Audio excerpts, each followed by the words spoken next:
네, 안녕하세요, 여러분. 오늘 1기 이제 스터디 1주차 시작하도록 하겠습니다. 네, 먼저 들어가기 전에 우리 이제 12회 정도 강의를 이제 하게 되는데 어떻게 진행될지 간략하게만 소개 한번 드리고 이제 강평으로 들어가겠습니다. 자, 1기에 이제 앞서서 여러분들 수강 대상은 이제 뭐 동차생분들, 유예생분들 다들 마찬가지시죠? 예. 근데 이제 동차생분들은 내년에 1차가 있기 때문에 그거에 대한 부담감이 좀 많이 있으실 거예요. 그래서 동차생분들은 우리가 이제 물론 실력 향상도 중요하지만 어떻게 하셔야 된다? 네, 전략을 잘 짜셔야 돼요. 전략. 제가 항상 얘기하거든요. 전략을 항상 잘 세우셔라. 내가 4월달 전까지 어떤 과목을 공부를 할 건지, 얼만큼 매일매일 공부를 할 건지 전략을 잘 세우셔야 하고, 유예생분들은 이제 뭐 올인하시는 거죠. 올인 하시면서 1기에 이제 본인이 문제를 푸시면서 내가 이 부분이 아직도 안 되는구나. 네, 아직도 안 되는 부분을 잘 찾아가시면 됩니다. 그러니까 실력의 확신을 가지시려면 어떻게 하셔야 돼요? 여러분이 아직도 안 되는 부분 많이 있으실 거예요. 그쵸? 예. 그래서 제가 이제 1기 우리 강의 계획표를 한번 보시면은, 3방식부터 이제 토지 보상까지 다 갑니다. 다 가는데, 보세요. 일단 1주차 오늘 처음에는 이제 3방식 기본 구조랑 답안 작성 연습 하실 거고, 쭉 이제 3방식 연습하다가, 개별 논점별로 들어갈 거고, 마지막에 이제 목적별로 들어가는 거죠. 그쵸? 그래서 크게 나눠보자면, 이제 3방식 부분, 그쵸. 그 다음에 이제 뭐 유형별이라고 할게요. 유형별. 그리고 이제 여기 목적별, 그리고 보상. 그쵸. 그래서 여러분들이, 분명히 이제 본인이 안 되시는 파트가 있어요. 제가 공부할 때 당시에는 저는 안 됐던 부분이, 요 부분이 참 어려웠어요. 임대권, 임차권 분석하는 거. 왜 안 되지? 임대권, 임차권 분석, 요 부분. 그리고 이제 뭐, 사업 타당성. 이런 것들이 좀 어려웠었고, 이런 건 잘했어요. 기업 가치나, 도시개발 사업, 이런 보상 같은 거는 저는 이제 간략하게 그냥 심플하게 치고 나가자라는 마인드로 크게 부담 없이 공부를 했었고, 요런 데서 이제 제가 어려워하는 것들이 하나하나씩 있었죠. 이런 식으로 본인도 내가 안 되는 부분을 명확하게 찾아가셔야 돼요. 1기 하실 동안. 그래서 유예생분들의 이제 목적은 어떻게 하신다? 나의 강약점을 반드시 찾으셔야 돼요. 그쵸? 나의 강약점을 반드시 찾으셔야 한다.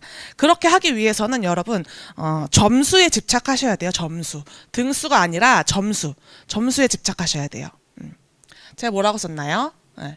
과거 모든 기출문제와 과거 모든 기출문제 실제 합격생 불합격생들의 제가 최근 3년치 이제 문항별 점수를 제가 다 받아놨거든요. 그런 것들을 이제 직접 분석을 해서 매 회차마다 예를 들면 이제 오늘은 1번이 30점, 2번이 40점 문제예요.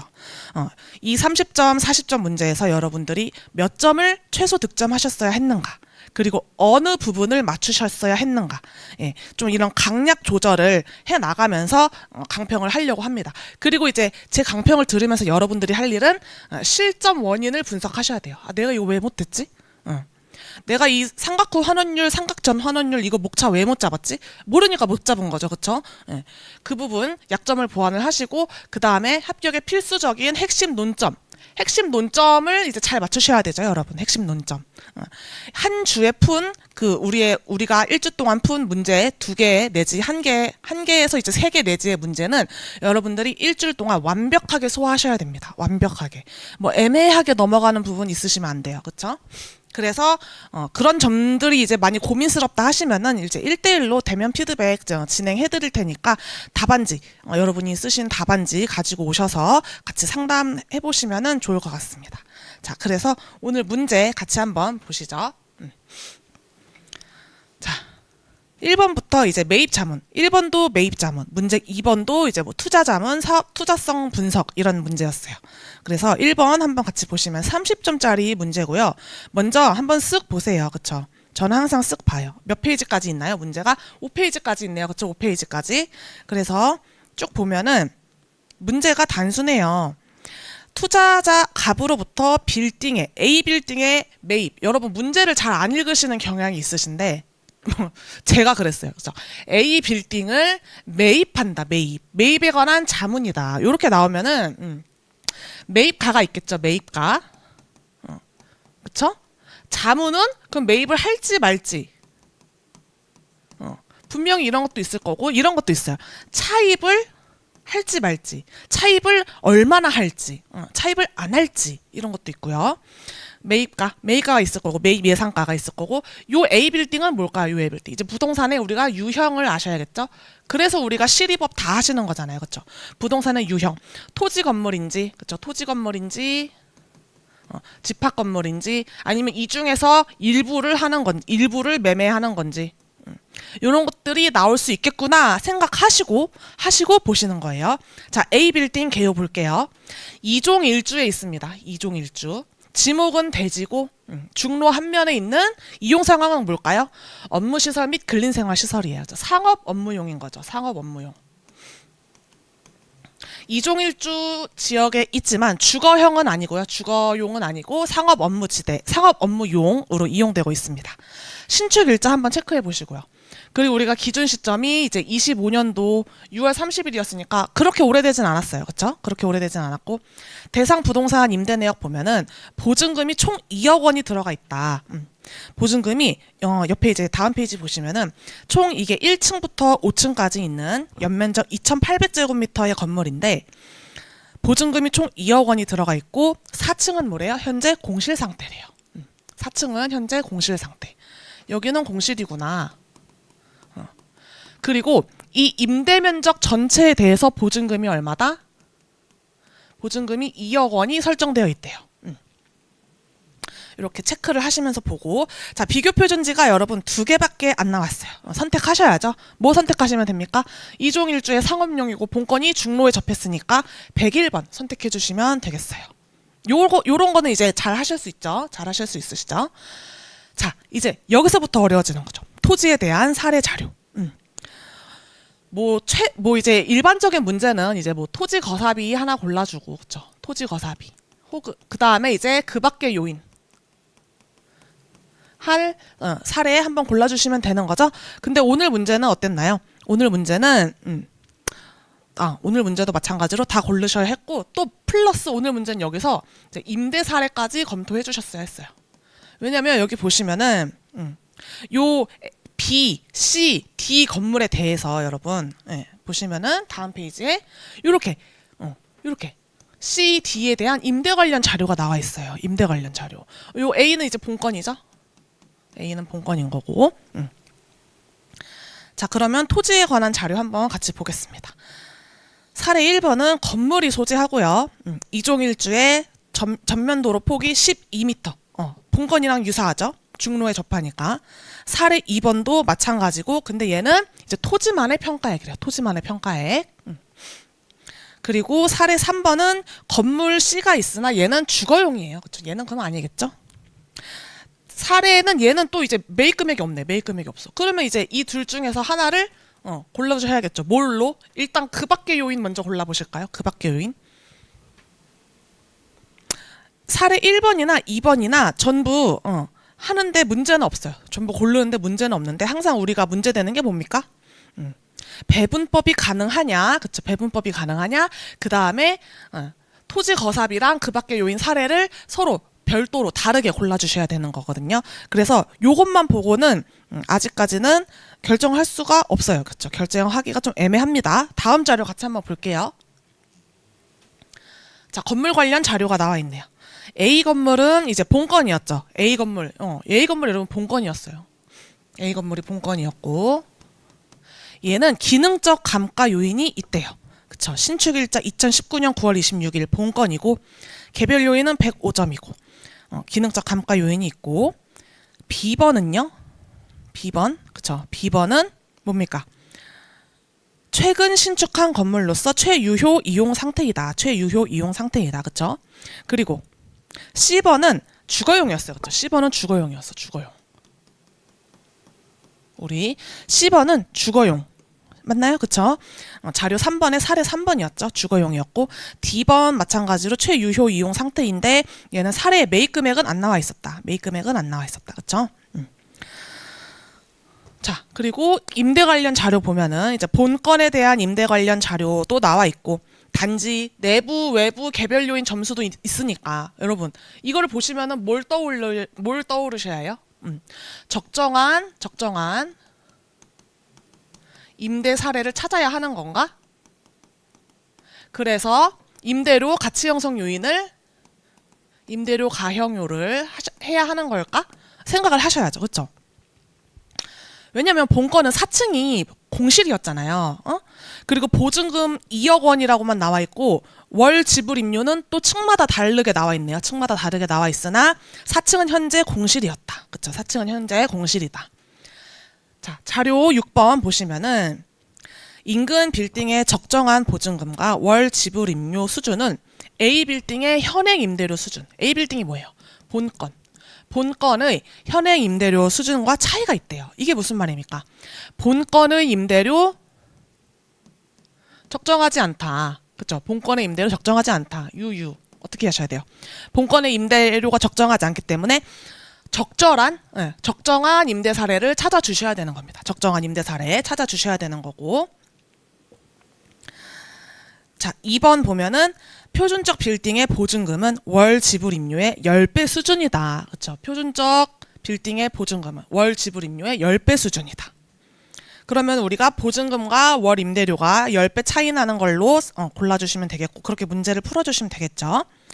그리고 적정 공실률은 5%로 지속되고 있고 향후에도 계속 될 것 같다. 네. 본건은 4층의 공실이었으나 표준적인 공실률 적용을 해주셔야 되는 거예요. 표준적인 공실률. 왜냐면 우리는 뭘 구하는 거죠? 본건에 이제 매입 자문이었죠. 매입 자문이잖아. 근데 어차피 이제 4층에 공실인 상태에서 매입을 해서 바로 임대를 놓을 거예요. 임대를 놓을 거야. 그러면은 이러한 상황에 있어서 우리는 본건에 뭘 판단해야 되죠? 뭘 판단해야 돼? 시장 가치를 판단해야 돼요. 시장 가치. 시장 가치 여러분 감칙 제5조 정의 잘 외우고 계시죠? 통상적인 이제 시장에서 거래가 될 예상 금액을 우리가 이제 맞추는 건데 그때 이제 공실이 없이가 아니라요. 죄송해요. 공실이 없이 표준적인 공실률이 반영이 된 그런 시장 가치를 우리가 구하기 때문에 4층이 현재 공실이라고 하더라도 표준적인 공실률 그냥 5%를 전체적으로 적용을 해주시면 되는 거예요. 그리고 영업경비 나와 있고 내용 연수 나와 있고 그렇죠? 철근 콘크리트 슬래브 지붕 본건이 철근 콘크리트 슬래브 지붕이었어요. 본건의 내용 연수는 50년 그리고 사용 승인이 2019년 정도에 났었나요? 그렇죠? 뭐 한 5년 6년 경과 됐었나 봐요. 그렇죠? 넘어갈게요. 자, 지가 변동률 나와 있고 뭐 보증금 여러 가지 각종 율이 나와 있죠. 지분 환원율, 저당 대출 이자율 보세요. 지분 환원율, 저당 대출 이자율 보세요. 여러분 느낌이 오시죠? 요거 딱 나오잖아. 재무제표 딱 나와야지. 얘는 이제 지분 환원율 그쵸? 그리고 위에는 저당 대출 이자율.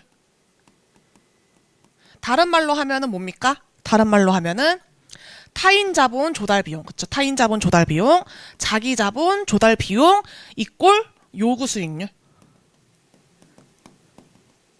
기대 수익률 이렇게 보시면 돼요. 자, 그리고 보증금을 이제 월세로 전환할 경우에 이율은 통상적으로 연 10%인 것으로 조사되었음. 자, 요게 이제 여러분 어려우시죠? 보증금을 월세로 전환할 경우에 10%로 적용이 되었다. 이게 왜 나왔냐면 지금 우리가 요 4층이 지금 공실이잖아요. 공실. 그쵸? 근데 전체적으로 보증금은 이제 2억 원을 받고 있어요. 2억 원. 그러니까 여기에 보증금은 아직 빠져 있는 거야. 여기에 보증금은 빠져 있어. 그럼 이제 여기에 보증금을 얼마 둘 건데? 여기는 그 얼마의 임대차를 설정할 건데 그거에 대한 정보가 우리가 필요해. 그래서 만약에 그런 정보가 없을 경우에 2억이라는 보증금을 너가 갖고 있잖아요. 우리가 갖고 있잖아. 혹은 아까 이전에 본 자료에서 월세는 이제 보증금하고 10배 차이가 난다. 그래서 우리가 만약에 월세라는 자료를 알고 있으면은 이제 보증금을 추정을 하던가 이런 식으로 우리가 정보를 취합을 해서 여기에 적정한 임대료를 추정을 하던가 그쵸? 추정을 하던가 아니면은 보증금이 현재 2억인데 만약에 이제 공실이 채워지면 보증금이 더 늘어날 수도 있겠죠? 혹은 줄어들 수도 있을 거예요. 그쵸? 이러한 경우에 보증금에 대한 그 자기의 이제 손실이나 이득을 월세로 전환을 시킬 수가 있어요, 여러분. 그때 이율이 이제 10%인 것이라고 주는 겁니다. 자, 그래서 한번 보시고요. 기타 사항 보시면은, 본건에 이제 기능적 감가 있죠. 아까 우리가 자료 4번에서 본 거. 얘는 이제 제조달 원가를 기준으로 발생을 한다. 제조달 원가 기준으로. 그러니까 현재 제조달 원가 기준으로 발생을 한다는 거예요. 2번이 중요하죠.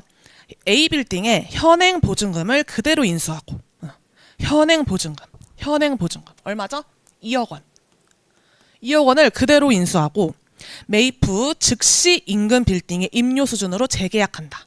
매입 후 시장 수준으로 재계약한다. 그쵸? 그 말이에요. 즉시 인근 빌딩의 임료 수준으로 재계약한다. 본건은 아까 우리가 문제 자료에서 어디 있었나요?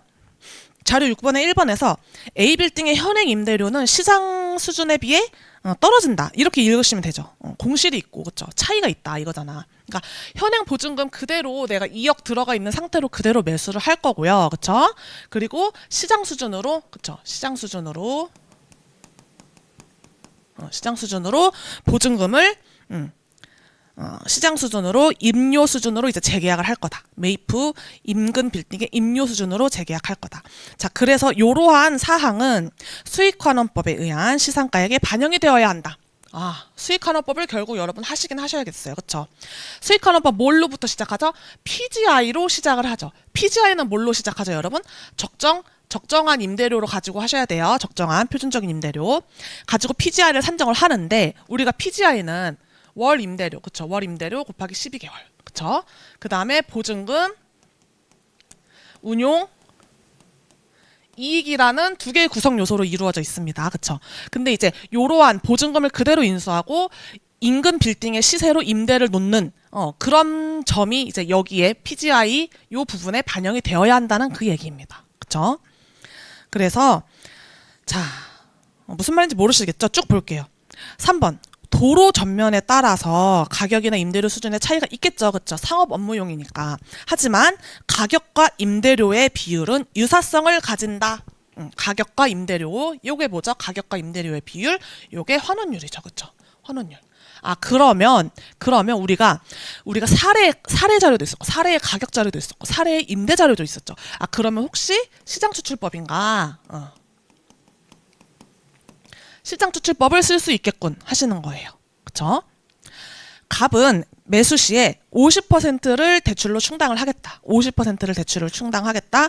그리고 대출 원금은 빌딩 매각할 때 일시에 상환한다. 요런 거 여러분 많이 나와요. 요런 거. 매입가액의 50% 대출로 충당. 그리고 대출 원금은 빌딩 매각 시 일시에 상환한다. 요게 왜 나왔겠어요? 우리가 방금 전에 본 여기 있네요.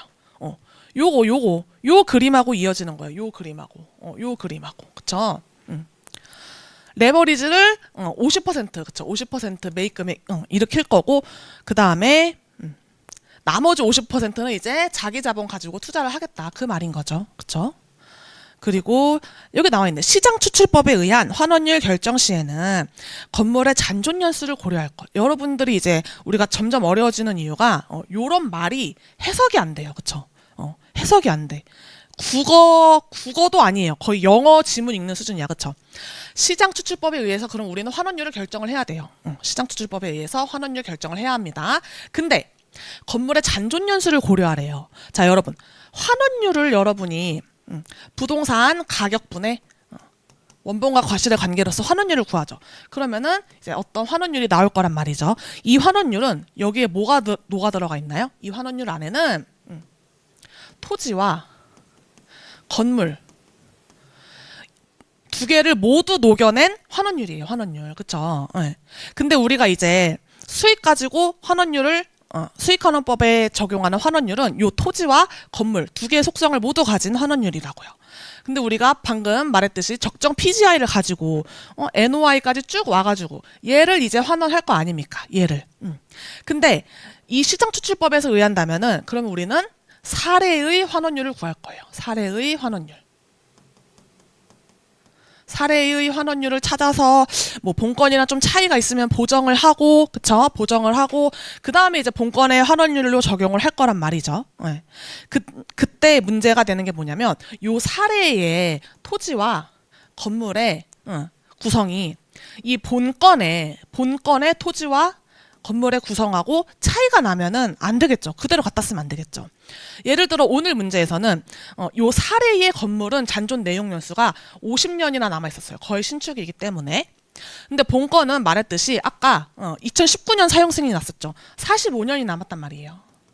그래서 요 사례로부터 추출한 요 건물 50년과 토지로 산출된 요 사례의 환원율을 그대로 본건에 갖다 쓸 수가 없어요. 그래서 우리가 어떻게 한다? 상각 전, 상각 후라는 개념으로 나누어서 건물 부분을 우리가 조정을 해주는 거예요. 건물 부분을 발라낸다고요.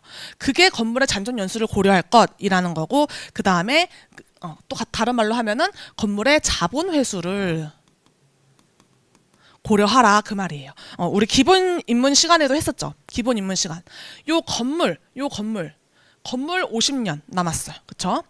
건물은 매년 상각이 됩니다, 여러분. 건물은 매년 상각이 돼요. 상각 전, 상각 후. 건물은 매년 상각이 되기 때문에 투자자들은 건물이 크면 클수록, 그쵸? 그리고 건물의 이제 뭐 제조다 원가가 전망이 안 좋다 싶으면은 요구 수익률을, 투자 수익률을, 기대 수익률을 다 같은 말이에요. 높게 원하겠죠. 그러면 어떻게 됩니까? 환원율이 올라가게 돼요. 환원율이 올라가게 돼. 자, 말씀드렸죠? 건물은 상각이 된다. 그래서 우리가 이 상각되는 만큼 자본 회수를 해야 돼. 어떻게? 환원율을 더 올려서. 내가 3%의 수익을 기대했는데 아니야. 나는 5% 정도는 기대해야겠어. 이렇게 가시는 거예요.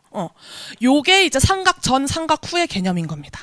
자, 그래서 오늘 문제를 통해서 내가 이 부분이 이해가 잘 안 갔다, 어렵다 하면은 확실하게 정리하시고 가셔야 할 거예요. 그쵸? 꼭 정리해 주시고 가시기 바랍니다. 자, 그러면은 우리가 이제 여러분 다 이렇게 보실 거 아니야. 실제 문제 풀 때. 다시 이제 돌아와야지. 어떻게 하시면 됩니까? 어떻게 하시면? 제가 항상 말하죠. 구조를 짜라고 말씀드리죠. 왁구 짜라고 말씀드리잖아요. 우리가 이제 30점짜리 문제고 보니까 어떻게 하시면 돼요?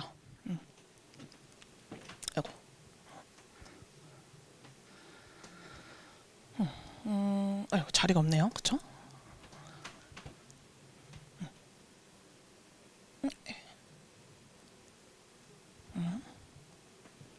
안 되겠다.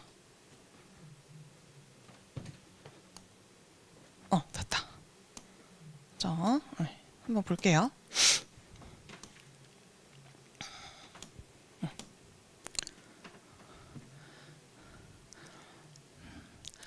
토지 건물에 대한 평가고요. 그렇죠? 토지 건물의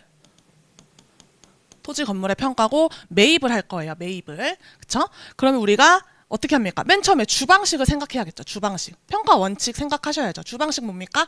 감칙 7조. 개별 물건 기준으로 평가를 하셔야겠죠. 그래서 토지, 건물 따로 해야겠다. 그렇죠? 토지는 우리가 그럼 의사결정 해야 할 게 비교 표준지 선정하셔야 되고, 그렇죠? 근데 비교 표준지 골랐잖아.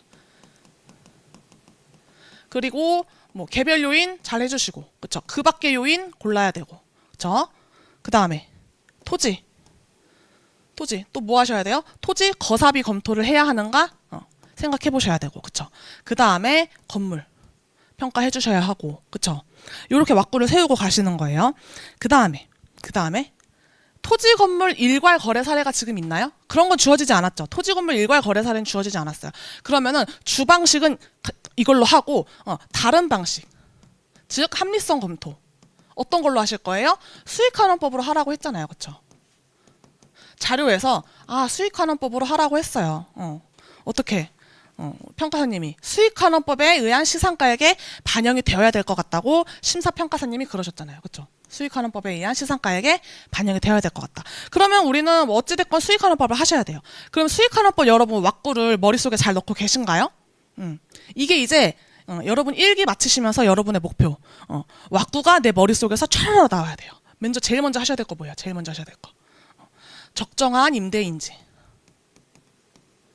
본건이 적정한 임대 수준으로 맞춰져 있는지, 그래서 본건의 임대료를 갖다가 그대로 PGI, EGI, NOI 해도 되는지 생각을 하셔야 되는 거고, 그게 아니다 그러면은 적정 임대 사례를 찾아야겠죠. 적정 임대 사례 검토를 하셔야겠고, 그리고 이제 요 임대 사례가 들어가게 되면 이제 어려워지는 거죠. 그리고 어떻게 해야 돼요? 사례의 PGI, 그쵸? 사례의 EGI, 사례의 NOI 이렇게 가시는 거죠. 근데 우리가 여기서 눈물이 나는 게 뭐예요? 요게 이제 테이블, 표로 이제 들어가게 되면은 여기서 눈물이 나는 거고. 그렇지 않고 이제 DCM으로 들어가게 되면은 할만한 건데, 이제 테이블이 들어가게 되면은 어려워지는 거예요. 언제? 요 3단계에서. 그쵸? 그 다음에 4단계는 어떻게 해요? 이제 환원율, 그리고 할인율 검토해 주셔야죠. 왜? 요 표가 들어가게 된다면은 우리는 어떻게 해야 됩니까? 1, 2, 3, 4, 5. 뭐 통상 이렇게 나오죠? 1, 2, 3, 4. 각 해제 행을 이렇게 해가지고 여기 NOI가 나올 거 아니야. NOI가. 그럼 여기에 나오는 NOI 얘네를 어떻게 해야 돼요? 각각 할인해야죠. 그쵸? 할인해서 보유기간의 형가 합 구하셔야 되고, 그 다음에 재매도 같이 환원 해가지고, 그쵸? 어떻게 하시면 됩니까? 요 내부추계법에 의하자면은 이제 6기의 NOI를 가지고 환원, 여기는 이제 환원, 그쵸? 환원 하셔서 여기에 있는 얘도 같이 할인해서 여기서 다 더하는 게 수익 방식이잖아요, 그쵸? 요 왁구가 이제 머릿속에 들어 계셔야 돼요. 요 왁구가 있는 상태로 문제를 보시고 정리를 하셔야 하는 겁니다. 자, 그럼 우리가 이렇게 있는 상태로 답안지로 한번 가볼게요. 자, 보세요. 답안지 보세요. 자, 어떻게 되어 있습니까? 개별 물건 기준, 주방식이죠. 토지, 그쵸? 여기 나와 있잖아. 개별 물건 기준, 주방식이죠. 토지 나와 있잖아. 공시지기준법, 그 다음에 토지 거래사례 비교법 했잖아요. 공시지기준법, 거래사례 비교법 했잖아요. 그쵸? 건물은 제조달 원가 가지고 이제 원가법 하면 되죠. 그 다음에 건물. 크게 먼저 보세요. 그래서 개별 물건에 의한 시상 가격 이제 33억 4천 구했어요. 다 했어. 여긴 다 했다고요. 이제 다른 방식으로 검토할 때 뭐 하신다고요? 수익환원법 하신다고요. 수익환원법. 일괄 수익환원법 하신다고요. 그쵸? 요 PGI 이제 들어가실 때 우리가 그쵸? 임대 사례 검토해 주시는 거고. 그쵸? 그래서 얘네가 다 사례의 PGI, 사례의 NOI 이렇게 되는 겁니다. 그쵸? 그 다음에 환원율, 할인율. 그쵸? 그 다음에 환원율, 그 다음에 이제 할인율. 환원율은 두 가지 방법으로 구하네요. 금융적 투자결합법과 시장추출법. 환원율을 두 가지 방법으로 구했어요. 왜냐면 우리가 아까 어떻게 했어요? 여기는 이제 50% 레버리지 이끌어서 뭐 얼마. 여기도 자기 자본에서 얼마 있었죠? 자기 자본 자본 환원율 뭐 그런 식으로 대출 이자율 있었잖아요. 그렇죠? 지분 환원율이 연 9%. 저당 대출 이자율은 연 7%. 여기는 대출. 그렇죠? 얘는 이제 지분, 자기 자본 50씩 하는 거잖아. 그래서 금융적으로 투자 결합해서 환원율을 구하실 건지 아니면은 시장 추출법으로 의해서 구할 것인지, 그쵸? 해준 다음에 어떻게 한다? 환원율을 결정을 하시고 바로 이제 DCM 들어갔네요. 그쵸? DCM 이렇게 들어가시는 왁구가 머릿속에 있으셔야 돼요. 머릿속에 있는 상태에서 답안을 쓰시고, 그쵸? 혼자 공부하실 때도 내가 요 큰 줄기를 내가 잘 잡고 있나, 놓치고 있나 항상 확인을 해주셔야 합니다. 자, 그래서 개요 볼게요. 감정평가 개요. 자, 여기다가 이제 우리가 써야 될 거 같이 한번 써봅시다. 토지, 건물, 개별 물건 기준. 이게 뭐예요? 감칙 7조 주방식이죠? 감칙 7조 주방식에 의해서 개별 물건 기준으로 평가를 한 다음 일괄 수익환원법에 의해서 이제 합리성 검토를 하시는 거예요.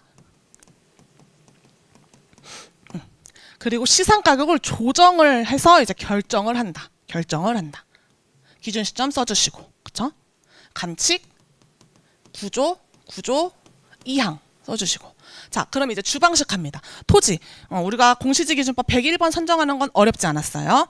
시점 수정 해주시고, 그 밖의 요인 보정할 때 평가 사례 죄송해요. 우리가 안 봤어. 그쵸? 토지 보실 때 그 밖의 요인으로 쓸 때 이제 이 경매 평가 내역이네요. 그쵸? 경매 평가. 경매 평가. 그쵸? 토지의 거래 사례 비교법 쓰려면 얘는 무조건 매매 사례를 갖다 써야 되잖아. 그쵸? 매매 사례를 갖다 써야 되는 거고, 그러면 그 밖에 요인 할 때는 어쩔 수 없이 이제 경매 평가 사례로 들어가시는 거예요. 얘가 또 이제 토지만의 평가액이기 때문에 요거 단가를 그대로 들어가시면 되는 거겠죠. 그쵸? 그래서 그 밖의 요인은 뭐 그렇게 어렵진 않았어요. 1.21 나왔고, 그래서 우리가 공시지 기준법을 했을 때 토지 가격이 116만 원. 그럼 토지의 비중 가격은 얼마 나올까? 자, 비교 사례 선정. 최근 최유효 이용의 사례로, 여러분 이 말이 제일 중요해요. 합리적 배분법이 적용이 가능한 사례 1번을 선정했다. 사례 1번은 건물 B가 올라가 있었나요? 그쵸? 건물 B가 올라가 있었고, 자료 4번 보면은 건물 B의 신축 단가가 나와 있어요. 신축 단가.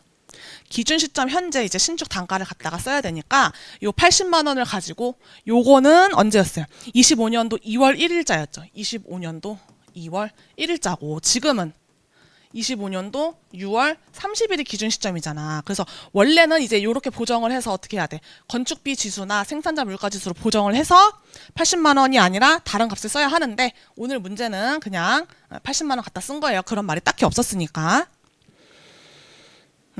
개별 요인은 그리고 신축 죄송해요. 자료 4번이 이제 신축 일자는 25년도 2월 1일인 거고, 기준 시점 현재 신축 단가가 80만 원이라고 준 거라고 이해하셔도 될 것 같아요. 그래도 될 것 같습니다. 그래서 사례 건물 가격, 제조다 원가에 이제 제곱미터 연면적 구해서 사례의 건물은 24억 원인데 총 얼마에 거래했어요? 33억 원에 거래했다. 그래서 건물을 빼주면은 이제 여기가 토지의 가격이 나오는 거죠. 토지 거래 가격, 사례의 토지 가격, 시점 수정, 이제 개별 요인 비교, 그렇죠? 그래서 사례 토지를 가지고 우리가 토지 거사비를 해보면 113만 원이 나온다. 공시지가 기준법은 얼마였어요? 116만 원이었죠. 116만 원. 그쵸? 113만 원. 낮게 나올 수도 있어요. 네, 낮게 나올 수도 있어요. 그래서 공시지가 기준법. 토지의 주방식이 또 지지가 되기 때문에 우리는 토지는 그래서 115억 원으로 결정하는 건 어렵지 않았다. 115억 원. 자, 그리고 이제 뭐 한 거야? 이제 본건의 토지가 끝난 거예요, 여러분. 이제 우리가 여기 한 거야. 이제 우리가 이거 한 거예요. 그쵸? 그 다음에 이제 건물 하러 가셔야겠죠, 건물. 건물은 뭐 하시면 됩니까? 자, 건물 지금, 여기 위에서는 사례 건물 한 거예요, 우리 사례 건물. 그쵸? 이제 본건의 건물. 헷갈리시면 여기 써놓으세요, 본건. 본건 건물. 감칙. 써놓으세요. 가로 열고, 감칙 15조 원가법. 원가법. 그리고 제조다 원가 써놓고 옆에 간접법이라 쓰세요. 간접법. 본건의 직접적인 제조다 원가를 알 수가 없죠. 그래서 간접법으로 80만 원 가지고 우리가 해주시면 되고, 요 1.05는 뭐냐? 요 1.05는 뭐냐? 자료 4번 보세요, 여러분. 문제의 자료 4번 보시면은 건물명 A는 본건이죠. 개별 요인 105점, B는 100점이에요. 그렇죠? 그래서 이게 1.05가 들어간 거고, 건물 단가는 그래서 우리가 잔존 내용 연수 반영을 해주시고, 얘는 뭐예요? 아까 기능적 감가가 있다 그랬잖아. 기능적 감가. 3%의 기능적 감가 요인이 있다. 예. 우리가 사례 건물 가격, 얘 사례 B의 건물 가격이거든요. B는 뭐 기능적 감가 이런 얘기 없어요. 본건만 기능적 감가 반영을 해주셔서 건축물 제조다 원가 감가 수정해서 건물 가격을 구해주시면 되겠습니다. 그러면 우리가 이제 건물도 한 거예요. 그렇죠? 건물도 한 거야. 그래서 총 더하면 얼마다? 총 33억 4천이다. 주방식으로 했을 때는 33억 4천이다. 네. 토지는 115억, 건물은 219억. 건물의 비중이 더 크네요. 신축이기 때문에 그럴 수 있어요. 신축이기 때문에. 그리고 우리가 토지가 우리가 어디에 위치했었죠? 이종일주에 위치했었잖아. 그렇기 때문에 건물의 가격이 더 높게 나올 수 있습니다, 여러분. 그쵸? 무조건 토지 가격이 항상 더 높은 건 아니에요. 토가구가 토지 가격 구성비가 더 높은 건 아닙니다. 자, 일괄수익환원법. 이제 합리성 검토하는 거죠. 여기 가는 거예요. 여기 다른 방식. 일괄수익환원법. 적정 임대료인가? 분석을 하시는 거죠. 적정 임대료인가? 아니요, 적정하지 않다 그랬어요. 그래서 월 지불 임료 얘는 뭐냐면은 얘는 이제 사례의 임대 사례입니다. 임대 사례. 어디에 나와 있나요? 어디에 나와 있나요? 우리가 자료 5번 보세요. 자료 5번에 D 건물 있죠. D 건물. 거기에 1,500원이라고 나와 있어요. 임대면적당 지불임료. 사례 D. 임대면적당 지불임료.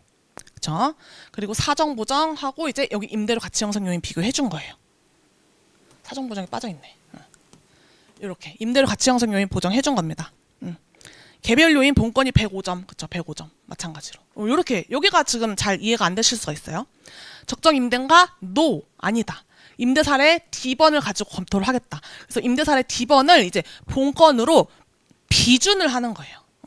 사례 D를 가지고 본건으로 비준을 해서, 그쵸? 비준하다라고 하죠. 비준하다.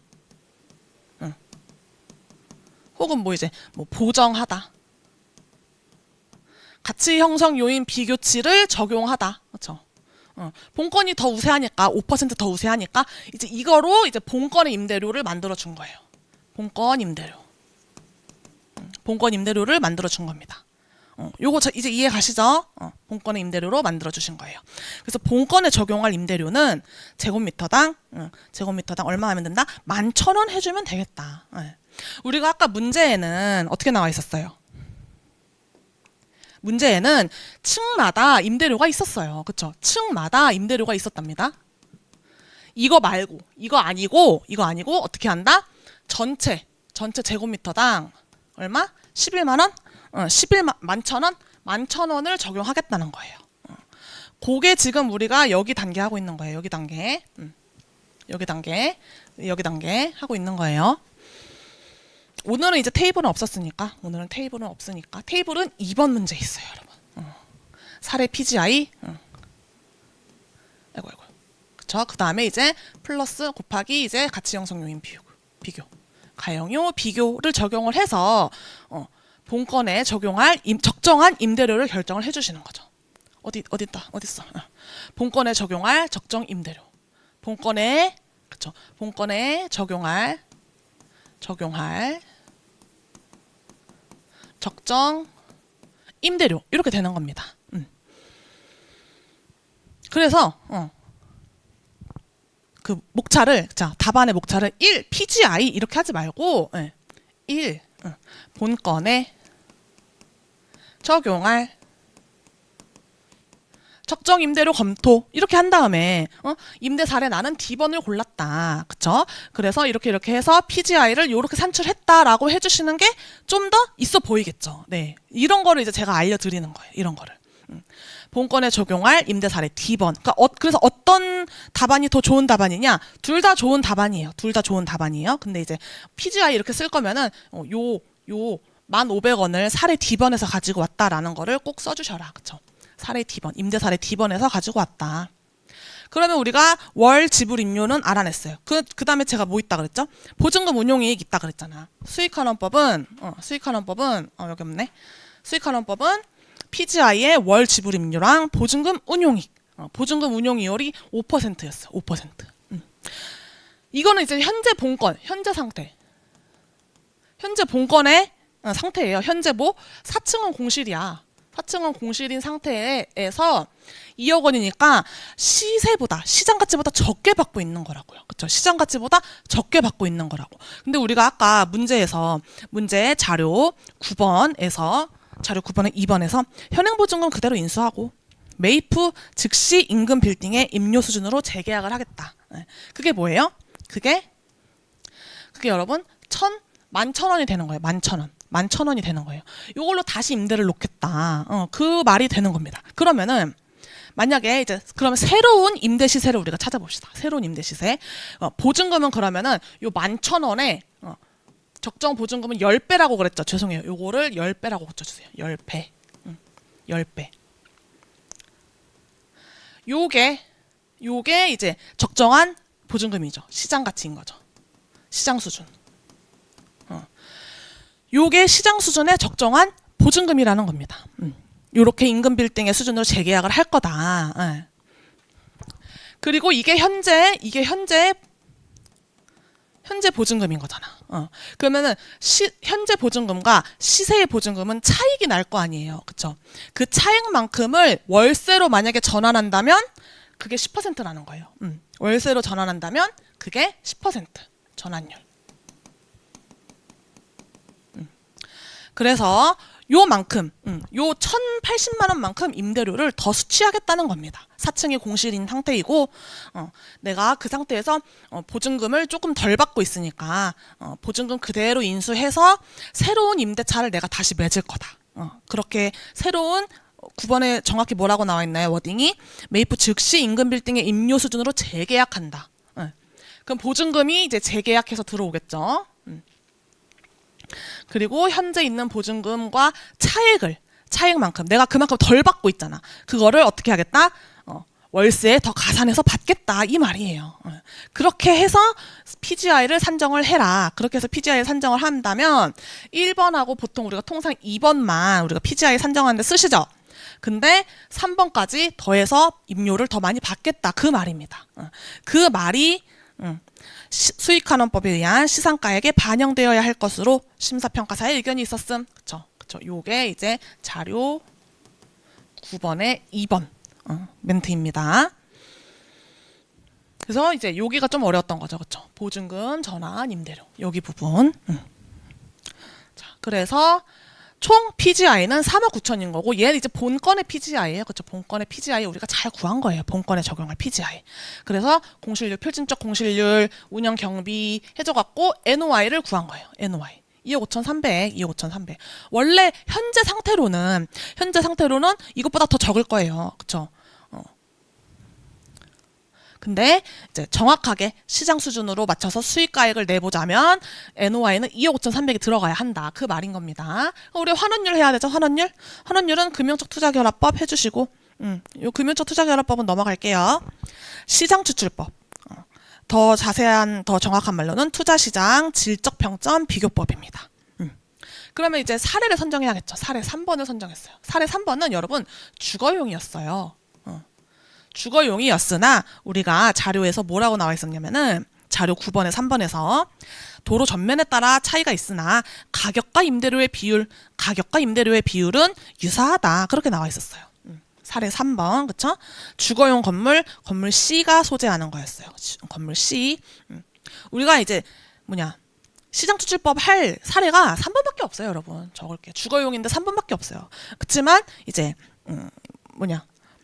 C번이 단지 뭐 외부 내부 개별 요인 이렇게 있고 있으니까 비교할 수도 있고 가격도 있고 얼마 70억 원. 그쵸? 임대 면적당 지불 임료도 있으니까 우리가 요걸로 가지고 환원율을 한번 산출해 보자 그 말입니다.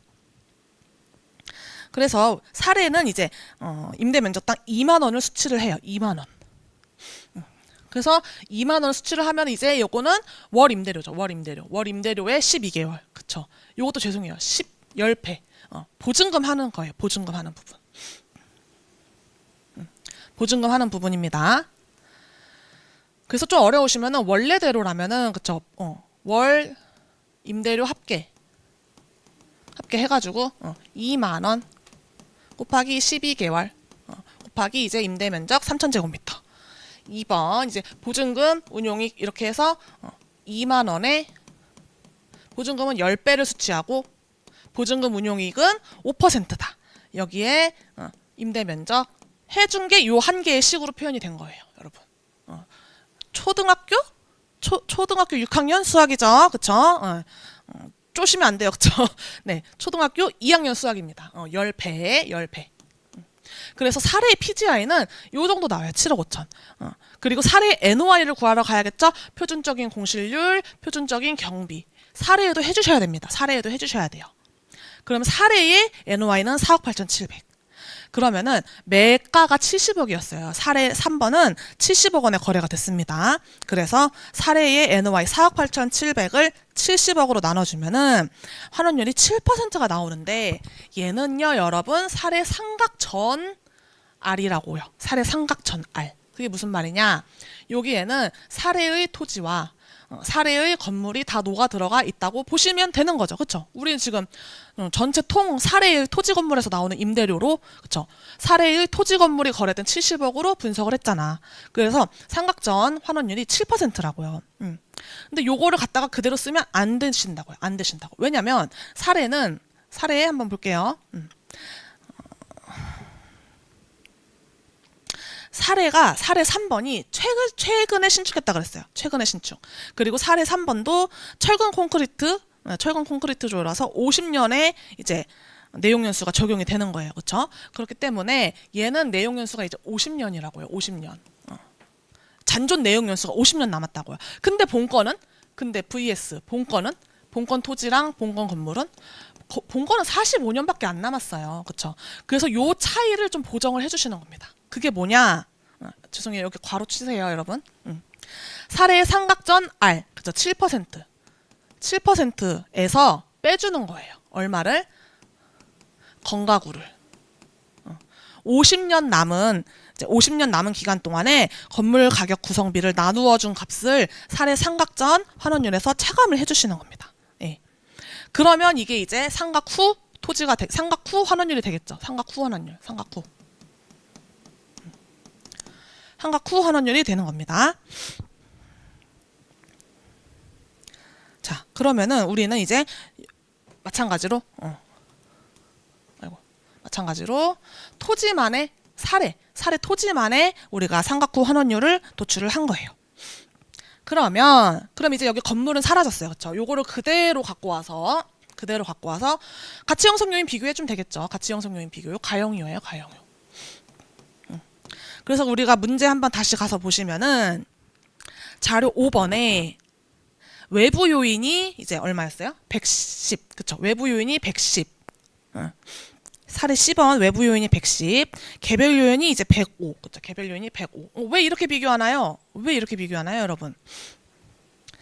원래 우리가 이제 본건은 사례 대비 얼마가 우세하다 이렇게 하잖아요. 근데 문제는 환원율은 가격과 어떻게 되어 있어요? 역의 관계에 있습니다. 역의 관계. 환원율은 가격과 반대로 움직이는 위험률이에요. 가격과 반대로 움직인다고요. 그래서 이게 아니라 요렇게 비교를 해주시는 거예요. 요렇게. 그래서 사례가 외부 요인은 1.1, 그쵸? 외부 요인 110, 그리고 개별 요인은 본건이 105 이렇게 해주시면 되겠습니다. 그래서 110, 105 이렇게 해주시면 되죠. 그쵸? 이렇게 쓴 거예요. 요게 지금 아시겠나요? 요것도 하나의 이제 포인트, 그쵸? 하나의 논점이었다. 어렵죠, 그쵸? 네. 그래서 이제 본건의 이제 환원율을 구해냈어요. 본건의 환원율. 그러면은 얘는 6.6%라고 6.6%. 근데 본건은 건물이 올라가 있어요. 그쵸? 건물이 올라가 있다고요. 대상의 삼각후 환원율을 건물이라는 삼각이 되는 자산이 있지 않습니까? 그쵸? 건물이라는 삼각 자산이 있어요. 얘에 대한 위험을 더 반영해야 되지 않겠니? 해가지고 8%로 올라버리는 거예요. 이렇게 이해하시면 쉬워요, 여러분. 원래 이제 대상의 환원율은 6.6%인데 건물의 환원율을 건물의 이제 위험을 추가적으로 반영을 해주는 거예요. 건물의 감가 위험을. 건물의 감가 위험을 반영. 요거를 간지나는 말로 뭐라고요? 자본 회수한다라고 하시는 거예요. 자본 회수한다. 그쵸? 여러분 이런 거 많이 하셨잖아요. 직선법 할 때. 몇 퍼센트, 그쵸? 몇 퍼센트 플러스 50분의 1 이렇게 해가지고 더 큰 환원율을 만들어냈잖아요. 건물의 직선법으로 회수한다 이거잖아. 오늘은 이제 이게 45년이 되는 거고 이렇게 해서 8%가 되는 겁니다. 네.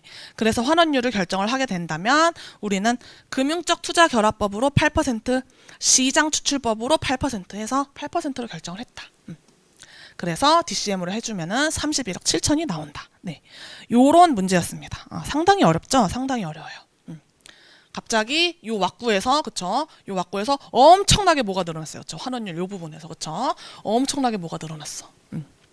삼각전, 삼각후 그쵸? 건물의 자본 회수 부분을 논점을 오늘 배우신 거예요. 그래서 보면은 주방식이 더 커. 수익 관원보다 더 커. 그럴 수 있어요, 여러분. 이게 틀린 게 아니랍니다. 그쵸? 그럴 수 있어요. 그래서 우리가 여기서 시상가액을 조정을 할 것이냐. 이렇게 해서 뭐 평균으로 간다. 그러면은 여러분 이거는 조정이에요. 시상가액 조정. 근데 그렇지 않고 나는 그냥 주방식으로 결정한다 하면은 시상가액 조정이란 말은 쓰시는 게 아닙니다. 그쵸? 그래서 각 시상가액의 유용성과 한계를 먼저 검토를 해보겠다. 개별 물건 기준은 토지와 건물의 개별성을 충분히 반영을 하는 거죠. 하지만 시장성과 수익성은 좀 떨어지죠. 그쵸? 일괄수익환원법은 미래 현금 흐름의 현재 가치의 합이라는 게 이제 이론적으로 타당한 수입 부동산의 가치를 나타낸다. 그렇죠? 본건은 수익성 부동산으로서 토지 건물 일체 효용성을 반영을 했다. 그렇죠? 일체 효용성. 우리가 PGI부터 시작했잖아요. 얘는 토지 건물 다 녹아 들어가 있는 거라고. 그래서 우리가 사례의 건물에 환원율을 발라내고 막 이런 작업을 한 거예요. 일체 효용성을 반영을 하기 때문에. 그래서 얘는 수익환원법은 이런 장점이 있죠. 그래서 우리는 어떻게 할 거냐? 시상가액 조정과 감정평가의 결정을 어떻게 할 거냐? 시상가액 조정은 안 합니다. 여러분 시상가액 조정은 안 하게 되는 거고 어떻게 한다? 주방식에 따라서 7조 감칙 7조에 따라서 합리성을 검토를 했지만 감칙 7조에 따라서 결정을 한다. 주방식에 의한 시상가액이 얘는 약간 개별 물건 기준이고 수익성과 시장성이 떨어지는데 수익 방식보다 더 높게 나왔다고요. 그러나 이는 수익환원법의 일반적인 한계에 따른 임료의 지행성 등의 사유로 적정 시장 가치를 반영하는 것으로 판단이 된다. 예. 수익환원법의 일반적 한계 뭡니까? 임료의 지행성. 뭐예요? 임료가 시장 가치가 변하는 것에 비해서 좀 늦게 따라간다는 거죠. 왜 그래요? 왜? 시세가 올랐어. 주변에 시세가 올랐단 말이에요. 그래서 가격이 한 10% 올랐어요. 그래서 임대 시세도 한 7% 올라갈 것 같아. 그러면은 바로 다음 달에 7% 올라갑니까? 아니죠. 아니죠. 어떻게 돼요? 뭐 2년이면 2년, 5년이면 5년 계약 끝나고 올라가잖아요. 특히 또 상가는 상가임대차 보호법이 있어갖고 5년, 10년 계속 보장을 받는다고요. 그래서 좀 지행성이 있어요. 이런 경우에는 수익환원법이 떨어지는 게 맞다. 그렇죠? 떨어지는 게 맞기 때문에 주된 방식으로 33억 4천을 결정을 하겠다. 그렇죠? 수익환원법이 떨어지는 현상은 맞는 거고 수익환원법이 떨어지는 현상 요거 자체는 맞는 건데 우리는 임료의 지행성이라는 것도 있기 때문에 개별 물건 현재 시세는 33억 4천으로 결정하는 거다. 31억이 아니라 33억 4천으로 결정을 해주시면 되겠습니다. 그게 이제 시상가액을 검토하는 과정이에요, 여러분. 그래서 이제 7조 개별 물건 기준과 이제 일괄 수익환원법 연습한 첫 번째 문제였고요. 두 번째 문제 한번 같이 보겠습니다. 자, 두 번째 문제.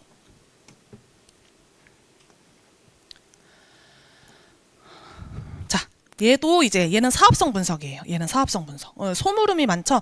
1기부터 5기까지의 할인율. 1기부터 5기까지 할인율, 재매도 환원율. 그 다음에 계약 임대료를 기준해라. 계약 임대료. 그러니까 지금 현재 본건 시장 표준적 임대료 찾아서 헤매지 말고 지금 현재 상태로 현금 흐름을 분석해라. 그리고 그걸 바탕으로 재매도 가치를 내부 추계법에 의해서 산출해라. 그렇죠? 그리고 4번은 한계 수익률을 산출해서 적정 보유 기간을 결정하시오. 경제학 열심히 하고 있죠, 여러분? 경제학 한계 수익률 1년 한 개년씩 지나갈 때마다 나의 수익률이 어떻게 변화하는지, 그리고 수익률이 내가 낮아지는 구간까지만 보유를 하고 이제 매도를 해라 그거예요. 뭐랑 비교해야 되는데, 할인율, 요구 수익률, 투자자들이 원하는 요구 수익률이랑 한계 수익률을 비교를 해보고, 요구 수익률이 이제 한계 수익률보다 어떻게 된다? 떨어지게 된다면, 그렇죠? 한계 수익률이 그 기준을 만족하지 못하면 그때 매각하고 나와라 이거야, 그렇죠? 그때 매각하고 나와라. 그래서 물음 5번 보면은 그래서 적정 보유 기간을 네가 결정했지. 여기서 결정할 거 아니야. 결정한 적정 보유 기간으로 테이블을 그리셔야 될 거예요, 여러분. 테이블을. 그렇죠? 그래서 적정 보유 기간을 바탕으로 투자 가치를 결정해라. 투자 가치. 시장 가치 아니죠, 여러분? 시장 가치 아니에요. 이론 공부도 같이 하는 거예요. 시장 가치 아니죠. 투자 가치예요, 투자 가치. 투자 가치를 결정을 하고 그 다음에 NPV IRR을 산출을 하시고 물음 6번 벤치마크 투자 수익률을 내부 수익률로 실현하기 위해서 평가사가 이제 운용사한테 대상 물건의 시장 가치를 이제 결정을 할 건데 벤치마크 투자 수익률은 문제에 주어져 있어요. 벤치마크라는 게 뭡니까? 저 정도는 내가 해야지. 그쵸? 저 정도는 내가 해야지. 그 정도 수익률을 실현하기 위해서 이 사업의 내부 수익률로 실현하기 위한 대상 물건의 시장 가치를 구해보라는 겁니다. 그래서 투자 타당성을 검토를 하라는 거예요. 그래서 보시면은 투자 가치, 시장 가치, 투자의 타당성 이렇게 나와요. 그러면은 여러분이 왁구가 투자 가치, 그쵸? 투자 가치, 시장 가치, 그 다음에 투자의 타당성은 왜 나올까요? 매입 예정가가 있을 거예요. 매입 금액. 그러니까 타당성을 분석을 하는 거죠. 투자 가치랑, 그쵸? 시장 가치랑. 요거는 서로 다 다르다. 그래서 이 문제를 통해서 한번 정리를 해보시는 거예요. 자, 자료 1번 볼게요. 형광펜 들고 여러분 토지에 지목 대 표시해 주시고 지목 대 일반 상업지역 표시해 주시고 철골 업무시설 굉장히 큰 20층에 지하 5층 사용 승인 이 정도에 낮고 이렇게만 체크를 해주시고 자 이거 보세요. 대상 물건 거래 관련 자료가 있잖아. 거래 예정 금액이 얼마야? 2,750억 원이라고요. 2,750억. 9월 30일 날 거래할 거야. 근데 자본 조달을 어떻게 할 거냐면은 2,750억 원짜리 자산을 사기 위해서 자기 자본은 1,100, 타인 자본은 1,650으로 조달을 해서 할 거래요. 그리고 그 배분 예정은 뭐 요렇게 해서 2,750억 원이 될 거래요. 토지 건물이. 그리고 얘는 YS 북부래요. YS 북부. 자, 대상 물건 임대 내역 볼게요. 요게 계약 임대료 기준이에요. 보증금, 월 임대료 10배 차이 나네요. 그쵸? 다음 페이지 가보시면 한계 수익률 있습니다. 한계 수익률. 보유기간의 결정 기준. 자, 여기서 하라는 대로 하면 돼요. 한계 수익률에 쫄지 마시고 하라는 대로 하시면 됩니다. 산식 이렇게 있어갖고 추가적으로 1년 보유할 때의 수익률을 한계 수익률이라고 한다. 그래서 보유기간 분석에 활용을 하래요. 그래서 산식을 보면은 1년 전에, 그쵸? 1년 전에 매도한 가액이 있을 거 아니에요. 1년 전에 매도할 수 있는 가액, 혹은 1년 전에 산 금액, 그쵸? 산 금액으로 그대로 매도할 수가 있겠죠. 근데 이제 1년 후, 그쵸? 1년 후에 매도할 수 있는 금액이 뭐 올라갔을 수도 있고 내려갔을 수도 있을 거예요. 그 다음에 이제 T-1년의 재매도 가액. 요게 바로 수익률인 거죠. 요게 바로 수익률. 플러스 운영소득까지. 여러분, 그래서 이게 뭐냐면 맨날 제가 그리는 그림 이거예요. 만약에 뭐 3년간 보유한다 치자. 그럼 3년간에 내가 먹은 수익률이 있을 거 아니에요? 수익률? 여기서도 수익률 계산이 된다고. 그리고 만약에 내가 3년간 보유하기로 하고 3년 차에 나올 거야. 그럼 얘를 이제 재매도 할 수 있는 금액이 나오겠죠. 그렇죠? 요 금액하고 이제 요 현금 흐름에 관한 투자 수익률을 이제 한계 수익률로서 분석을 해보라는 얘기입니다. 계약 임대료 자료 보면은 1번은 다 상승률에 대한 거네요. 5% 또는 CPI 중에 낮은 율. CPI가 밑에 보니까 3.5%로 나와 있어요. 3.5%.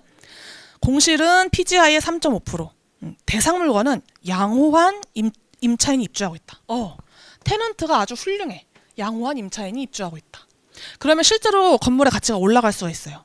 그래서 보니까 공실 및 대손충당금 비율에 비해서 그런 게 낮다. 그쵸? 공실률이 좀 낮다. 공실률이 낮다.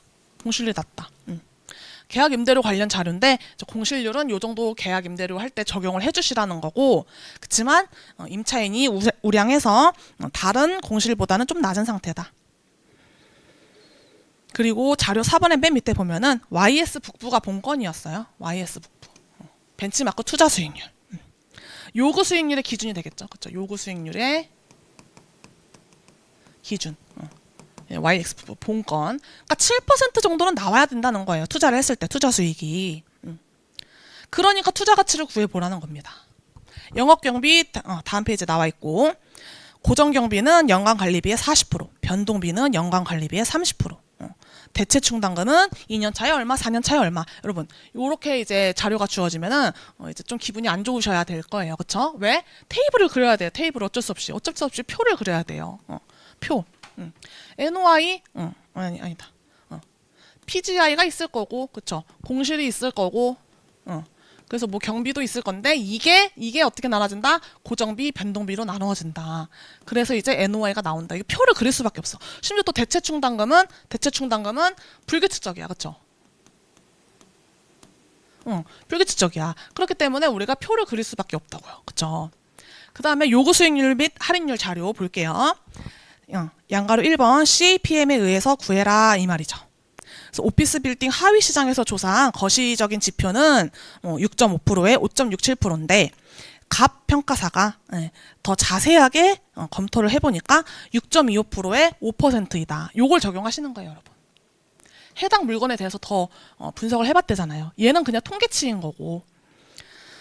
그리고 다만 향후 예측의 한계로 이제 리스크 프리미엄을 반영을 하는 거예요. 아까 우리가 건물은 삼각 자산이니까 위험을 반영하자, 투자 수익률을 더 요구하자 하면 이제 올라갔죠. 그래서 얘도 마찬가지로 만약에 할인율을 구하게 된다면 거기다가 플러스 알파 하라는 거예요. 1년 차부터 3년 차는 그냥 결정한 수익률로 하고 4년 차부터 5년 차는 이제 1%씩 더하라는 얘기예요. 그렇죠? 재매도 환원율 마찬가지로 0.5%포인트 가산하라는 거고, 보유기간 및 재매도 가치. 보유기간은 이제 우리가 별도로 우리가 한계 수익률 분석을 통해서 결정을 할 거예요. 그쵸? 그리고 재매도 가치 구할 때는 제가 어떻게 했어요? 맨날 그 그림 그린 거. 여기서. 내부 추계법이라 해서 그 다음 해의 수익을 환원해서 이렇게 구했죠. 근데 오늘 문제는 그렇게 하지 말고 그냥 그 해의 수익을 환원해서 구하래요. 요거는 뭐 크게 중요한 논점은 아닙니다, 여러분. 요거는 그냥 넘어가세요. 끝이네요, 그쵸? 네. 자, 그러면 우리가 다시 소물음 쪼개진 대로 하시면 돼요. 소물음 쪼개진 대로.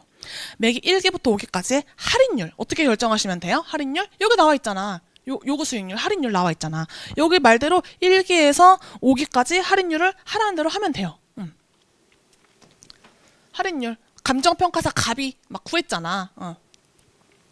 어떻게 구했어요? 요게 타인 자본이었나? 그쵸? 타인. 그쵸? 요게 자기 자본이었나? 그랬잖아요. 그쵸? 아까 매입금액 2,750억 원을 어떻게 한다 그랬어? 타인 자본으로 1,650억 원. 자기 자본으로 1,100억 원 조달한다 했잖아. 그쵸? 그리고 자기 자본에 대한 요구 수익률은 6.25%라고 갑 평가사가 조사를 했잖아요. 자료 4번에 3번에 2번에서 그쵸? 그렇게 해서 금융적 투자결합법처럼 이렇게 해주시면 돼요. 1기에서 3기까지는 이 정한 걸로 하래. 근데 예측의 한계에 따라서 예측의 한계가 있으니까 4기부터는 아까 어떻게 하래요? 상기에서 결정한 수익률 1%. 상기에서 결정한 수익률 5.5% 더하기 1%. 그쵸? 곱하기 T에 이제 4가 들어가는 거죠. 4 마이너스 3 하면은 6.5%. 5기도 마찬가지로 7.5%. 이렇게 결정이 되는 거예요. 요게 다예요. 5.5, 6.5, 7.5. 할인율은 다 구했어요. 재매도 환원율은 어떻게 하래요? 마지막에 이것만 가산해주면 되잖아. 그래서 가산해줘서 7%, 8%. 이렇게 재매도 환원율 해주시면 된다고요. 1, 2, 3, 4, 5. 내가 3기에 매각하고 나갈 거야. 그러면은 3기에 적용해야 할 할인율이 있을 거 아니에요. 그리고 3기에 적용해야 할 재매도 환원율이 있을 거 아닙니까? 그죠? 내가 4기에 매각하고 나갈 거야. 그러면은 각각 또 맞는 할인율과 환원율을 우리가 산출을 해준 거예요. 그쵸? 자, 그 다음에 물음 2번은 소물음 2번은 뭐라 했냐면 계약 임대료 기준으로. 그쵸? 계약 임대료 기준. 계약임대료 기준으로 하라 했어요. 그래서 우리가 아까 계약임대료 표에 나와 있는 대로 10배 차이 났고, 그쵸? 보증금 운용이익, 면적, 그쵸? 얘 면적이겠지? 영관리비도 있고, 그쵸? 그래서 총 PGI는 208억. 총 PGI는 208억이나 나오네. 그쵸? 그 다음에 넘어가서 현금 흐름표를 이제 그려보시면 되는 거예요. 현금 흐름표를 그려보세요. 우리에게 중요한 거는 뭡니까? 요거잖아요. 요거. 그쵸? 근데 이제 PGI부터 시작을 해주면 저 20827은 방금 지금 구한 거. 방금 로마자 2번에서 구한 208억을 20827 저렇게 쓴 거예요. 10, 100, 1000만, 10만 원 단위에서 반올림해서. 그쵸? 근데 상승률은 우리가 아까 3.5% 하기로 했어. 그래서 계속 3.5% 상승하는 거예요. 여러분이 직접 계산해서 쓰시는 거예요. 계산기 두들겨서. 그리고 EGI는 공실률은 계약 임대료에 이제 공실률은 3.5% 적용하라고 나와 있었어요. 그죠? 약간 어색하긴 한데 어쨌든 공실률 3.5% 적용을 해주고 그 다음에 이제 경비가 쪼개지는데 고정비는 뭐 40%였나? 변동비는 30%였나? 그랬죠? 근데 고정비는 공실이 반영되지 않아요. 얘는 공실이 없어. 공실이 없고 변동비는 공실이 있습니다. 그래서 관리비 수입에 공실률을 적용을 한 다음에 뭐 변동비가 40%였나요? 30% 그쵸? 관리비에 그쵸? 변동비는 관리비에 여러분 관리비 수입에 공실률 적용을 하고 그 다음에 40%라고 변동비는 30% 적용을 해주시라고. 근데 고정비는 관리비에 그냥 40% 하시라고. 공실률 적용하지 말고 고정비니까. 공실이 있든 없든 나가는 거잖아. 그리고 얘도 마찬가지로 3.5%씩 상승.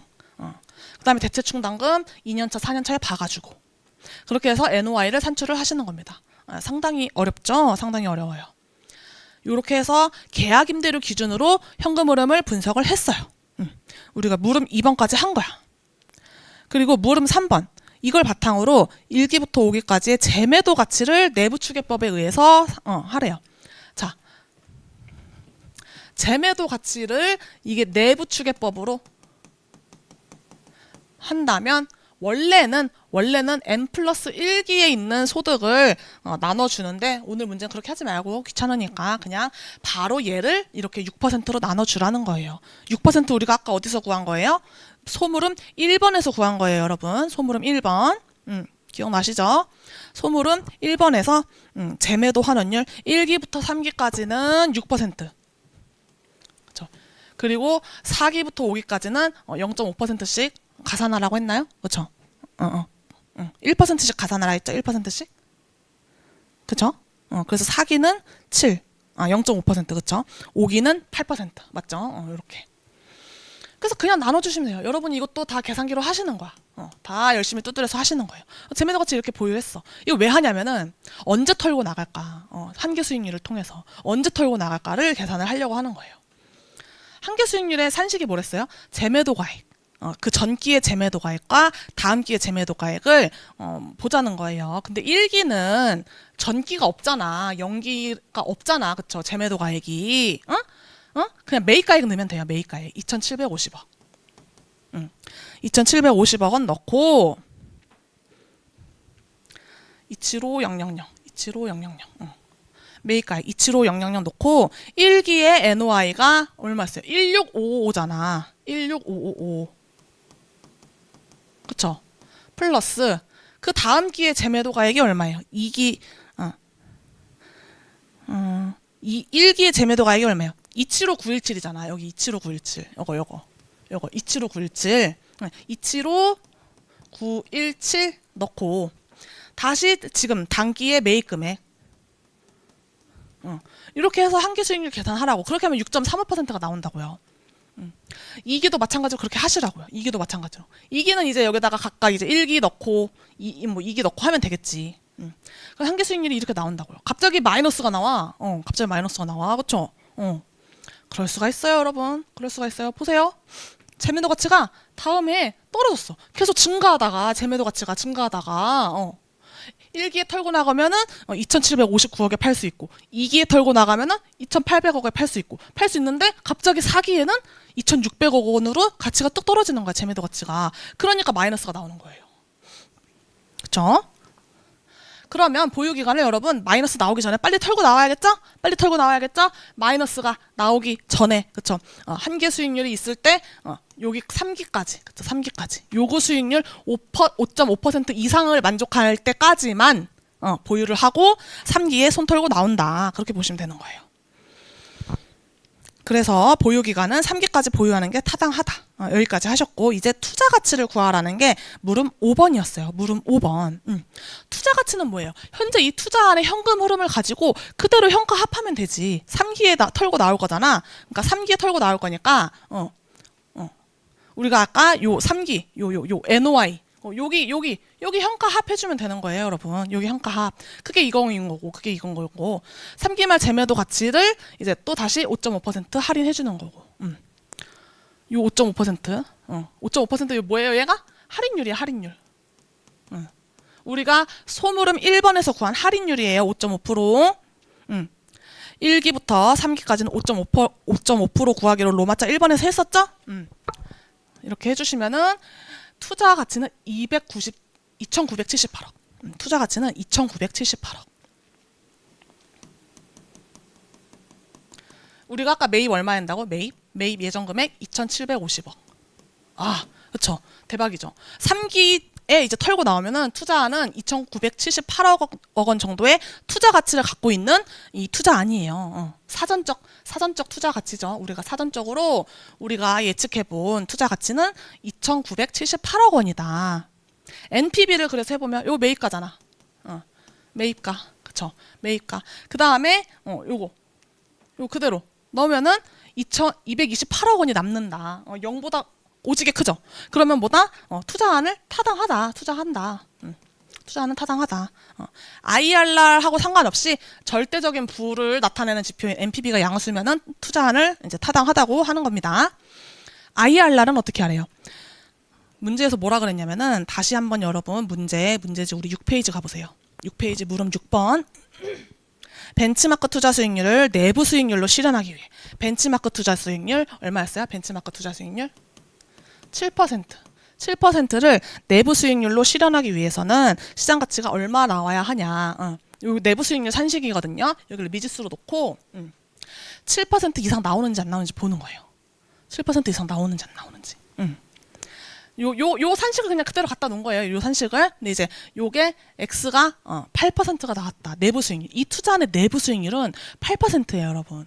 요 5.5%는 뭐라고? 요구 수익률이라고. 요구 수익률, 여러분. 요거는 할인율이자 투자자들이 요구한다고. 내년에 내후년에 올 거니까 할인을 이렇게 하는 율이면서 요구 수익률이라고요. 이 투자안의 내부 수익률은 8%가 넘는다고. 벤치마크 투자 수익률은 7%였다고. 그러면 우리는 얼마에 거래하는 게 적정하다라는 거를 어떻게 산출할 수가 있죠. 7% 내부 수익률 자리에 넣어가지고, 그쵸? 7% 자리에 넣어서 해보면은 2,860억 원이 나온다고. 요게 이제 시장 가치가 되는 거겠죠. 투자 가치는 아까 얼마였어? 투자 가치 2,978억. 투자 가치는 2,978억이었잖아. 시장 가치는 2,860억 원. 투자 가치는 더 높아. 2,978억 원이라고. 무슨 말인지 아시겠죠? 내부 수익률로 실현하기 위한 시장 가치. 지금 이 YS 북부에 투자하는 다른 투자자들이 7% 이상은 가고 있으니까, 먹고 있으니까 그거를 실현을 하려면은 시장 가치는, 이 물건의 시장 가치는 2,860억 원인 건데, 투자 가치가 2,978억 원이고 매입 예정가가 2,000 얼마였어요? 2,750억 원이니까 완전 굿 투자 아닌 거죠. 완전 좋은 투자 아닌 거죠. 그렇죠? 시장 가치, 투자 가치, 매입 가액. 여러분, 요거 분석하실 수 있어야 돼요. 이렇게 완전 이론 문제예요. 그렇죠? 이론 문제. 네. 투자 가치는 사전적 투자 가치예요. 사전적으로 우리가 우리의 주관적인 요구 수익률, 할인율로 우리가 사전적으로 예측을 해본 거예요. 아, 이 투자안은 3년 안에 손 털고 나오면은 가치가 2,978억 원이구나. 근데 현재 시장에서 사람들이 YS 북부에서는 7% 정도는 먹고 나오니까, 만약에 7% 정도 먹고 나온다면 얘의 시장 가치는 2,860억 원인데 우리가 그거를 2,750억 원에 살 거고, 그러고 나서 보니까 투자 가치는 2,978억 원이나 되는 아주 기특한 녀석인 거죠. 그렇죠? 네. 그래서 시장 가치랑 매입 예정가액 이렇게 비교를 한다면은 싸게 잘 사는 거죠. 싸게 잘 사는 거죠. 그리고 투자 가치랑 매입가액이랑 비교하면은 이득이 되는가, 이 투자안이 좋은 투자 아닌가, 그거를 분석을 할 수 있는 거죠. 그렇죠? 그래서 얘를 다시 한번 이제 검토를 해보자면은 지역 분석 한번 볼게요. 경기 회복이 이제 코로나 때문에 좀 지연이 된다. 그래서 공실률은 증가하는 추세다. 예. 근데 본건은 우량한 임차인 때문에 공실률이 좀 낮다 그랬어요. 대손충당금도 좀 낮고. 그래서 좀 차별화되어 있다. 그래서 투자 가치가 높게 나오는 거구나. 그렇죠? 그리고 하위 시장 할인율, 벤치마크 투자 수익률 기준으로 산정한 결과 내가 다른 투자자들보다 더 잘 할 것 같구나. 이 투자안에 투자를 하면은. 그쵸? 그래서 매입 타당성이 확보가 된다. 이렇게 써주시면 되는 거예요. 그리고 NPV, IRR도 투자 타당성 검증 지표죠. NPV가 양수니까 요구 수익률 초과 달성해서 IRR이 요구 수익률 상회하는 거죠. NPV가 양수, IRR 역시 요구 수익률 상회하니까 타당한 투자 아니에요. 또 추가 의견을 해보자면은 분석상 보유기간을 이제 3년으로 가정을 했기 때문에 좀 짧죠. 능동적으로 매기마다 재평가해야 돼요, 여러분. 재평가.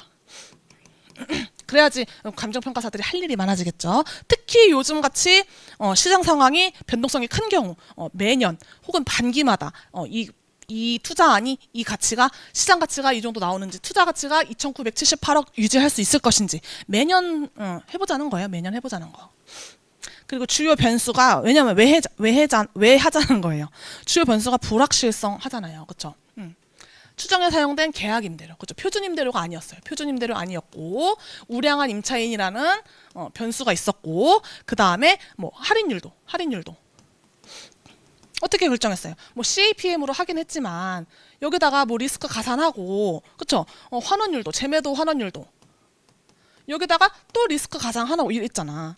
이거 다 주관적인 거라고요, 여러분. 요게 다 CAPM도 자기 자본 그 다음에 타인 자본 조달 비용 있었잖아. 타인 자본 조달 비용은 객관적이에요. 타인 자본 조달 비용은 은행에서 금리 이 정도입니다 하는 객관적인 지표예요. 근데 자기 자본의 이제 요구 수익률은 주관적인 거죠. 이런 것들이 주관적이기 때문에 주요 변수가 불확실하다. 그리고 매매가는 또 협상의 어떤 질에 따라서 달라질 수가 있는 거죠. 이런 변동성이 있기 때문에 이런 것들을 잘 검토를 해보는 게 좋다. 하지만 현재 분석한 결과 매입 금액이 아주 잘 협상이 된 좋은 투자 아닌 거예요. 투자 가치, 시장 가치. 그렇죠? 시장 가치를 산출할 때 우리가 적용한 거는 벤치마크 수익률. 그렇죠? 투자 가치를 우리가 산출할 때 적용한 수익률은 우리가 산출한 할인율, 환원율. 그렇죠? 매입가액은 그 둘이 이렇게 또이또이한 거고.